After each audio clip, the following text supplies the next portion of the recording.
السلام علیکم۔ پانی کا زیادہ استعمال۔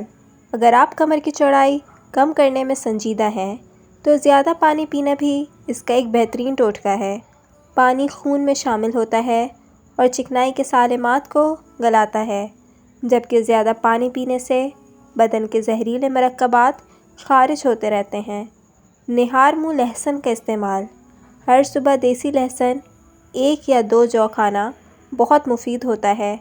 اگر لہسن کا جو چھیل کر اسے پیس کر کھایا جائے اور ساتھ ہی اس پر لیموں کا پانی پی لیا جائے تو ایک جانب تو خون کی روانی بہتر ہوتی ہے اور دوسری جانب پیٹ کی چربی کم کرنے میں مدد ملتی ہے۔ گوشت کھاتے رہیں۔ پیٹ کم کرنے کے لیے مکمل سبزی خور بنا درست نہیں، کیونکہ گوشت میں موجود کچھ اہم اجزاء کا متبادل بھی گوشت ہی ہے۔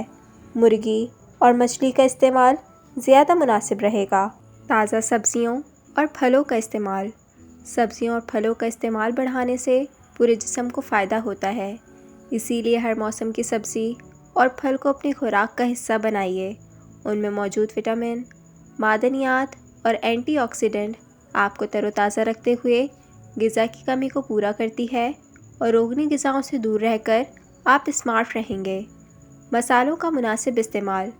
برِ صغیر پاک و ہند کے مسالے جادوئی خواص رکھتے ہیں۔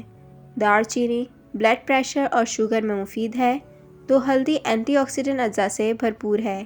کالے مرچ، دھنیا، ادرک اور میتھی کے فائدے بھی اب ڈھکے چھپے نہیں رہے۔ ان سب کا مناسب استعمال آپ کے خون میں شکر کی مقدار کو کنٹرول میں رکھتا ہے اور موٹاپے کو بھی پرے رکھتا ہے۔